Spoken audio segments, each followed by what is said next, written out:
Donc on se retrouve pour la fin et apprendre à calculer l'axe électrique du cœur. Donc il y a deux méthodes. Donc la première on appellera la méthode des isoélectriques et la deuxième méthode qui est la même dans le cours. Donc on va d'abord expliquer la méthode des isoélectriques. Donc si vous regardez vos électrodes là, on est bien dans le plan frontal. Donc vous regardez vos dérivations sur le CG en frontal. Donc sur ces dérivations en frontal, vous allez chercher l'isoélectrique. Ici je vous en ai dessiné deux pour à titre d'exemple. Donc on va prendre en isoélectrique, entre les deux là, et par rapport aux quatre autres, c'était AVF qui ressortait isoélectrique. Du coup, on va tracer verticale en AVF, en jaune, par exemple. On s'en fiche de la couleur en fait.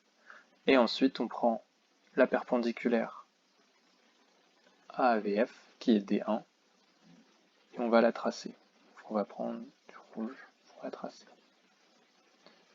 Voilà. Maintenant, donc, pour l'orienter, le vecteur va pointer par là ou va pointer par là, on va regarder en D1 s'il est plus positif ou négatif. Donc là, on voit bien que D1 est totalement positif.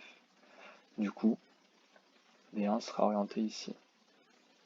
En fait, il faut dire que le 0 est plus positif que le plus ou moins 180, voilà, parce qu'il est plus ou moins. Donc le 0 sera toujours au plus positif, donc l'axe sera orienté comme ça. Donc voilà, là, très simple pour orienter un axe. Vous trouvez, donc si on récapitule, en 1, on va prendre l'isoélectrique. En 2, on prend la perpendiculaire. Et en 3, on oriente l'axe. Voilà, quand j'ai dit que l'axe c'était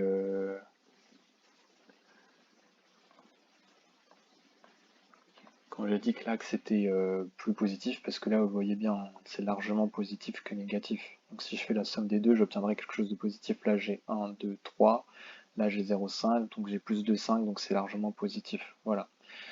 Pareil pour l'AVF, c'est isoélectrique, parce que si, bon là on le voit visuellement, mais si vous faites le calcul, donc là j'ai à peu près 1, et là j'ai à peu près moins 1, donc j'ai quelque chose de totalement, enfin presque isoélectrique.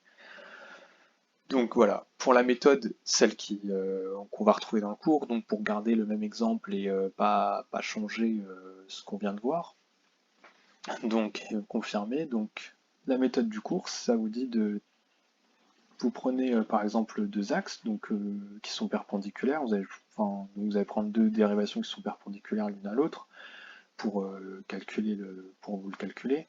Donc on va prendre AVF et D1, donc voilà, elles sont toujours perpendiculaires, c'est pas un hasard. Quand on faisait l'autre méthode, ça a donné ça aussi. Donc là, on voit que AVF est en isoélectrique. Donc isoélectrique, ça veut dire qu'elle a deux coordonnées 0, 0. Donc ici.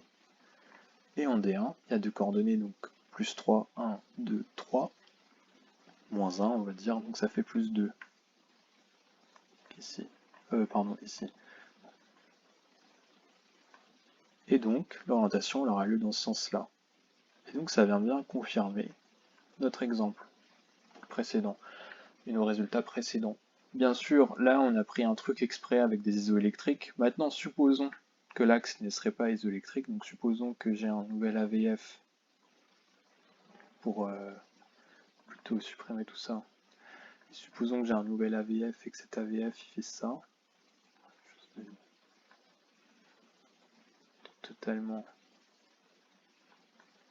négatif. Donc on va tracer. Donc si on repositionne notre AVF, donc là j'ai, pardon, AVF, donc sur AVF j'ai 1, 2, et là j'ai moins 1, moins 2, moins 3, donc 2, moins 3 ça fait moins 1. Sur AVF je mets moins 1. Et en D1 on avait dit qu'on avait 1, 2 et 3, moins 1, donc ça fait 2. Donc en D1 j'ai 2. Et donc c'est comme en géométrie quand on trace un vecteur, on trace comme ça, et vous allez avoir votre vecteur, on va le faire en vert toujours. l'orientation du cœur qui va dans ce sens-là. Voilà, ça c'est avec la nouvelle méthode. Enfin, avec la méthode qu'on va retrouver dans le cours. Du coup, voilà. Donc on a vu les deux méthodes avec deux fois les mêmes exemples, et une fois avec l'exemple différent pour montrer. Donc c'est l'axe électrique du cœur. Et donc en fait sur cet axe électrique du cœur, donc si on reprend les mêmes raisonnements qu'on a eu pendant tout le long des 3-4 dernières vidéos, c'est que là j'ai un axe qui est normal. Donc si je prends l'axe vert, il est normal, hein, entre 0 et 90. Bon, ce qui a quelque chose à dire. On peut dire que par exemple, ça va avoir tendance à tendre vers un peu plus à gauche quand même qu'à droite, parce que normalement on avait dit qu'on cherchait plutôt à être aux alentours de 60, donc ça on a un peu plus de force à gauche. Pourquoi pas, donc voilà, peut-être un peu de surcharge pondérale ou autre, des choses qui viennent comprimer. Voilà. Par contre, on va reprendre l'exemple qu'on a eu juste avant, qui était aussi un résultat physiologique, donc l'exemple où on avait l'axe qui était à retrouver l'axe à 0 degré, donc avec celui qu'on avait barré là. Donc à 0 degré, est-ce que c'est quelque chose de physiologique? On pourrait dire oui. Par contre, est-ce que ça doit nous mettre la puce à l'oreille? Bah oui, aussi. Pourquoi? Parce qu'en fait, il y a quand même un bon décalage à gauche. Maintenant, il faut le confronter, comme on a dit, à la clinique, sinon c'est juste de la blague de faire tout ça. Donc, si on le confronte à la clinique, il faut voir si le patient est obèse, si faut aller chercher un infarctus du myocarde droit, du coup, comme ça tire plus à gauche, donc on peut aller chercher des traces. On peut voir s'il n'y a pas un début de bloc, gauche. Voilà, tout ce genre de choses à confronter à la clinique. Donc toujours se poser des questions, hein, même si on est dans les zones physiologiques, toujours confronté avec la clinique, sinon ça sert strictement à rien.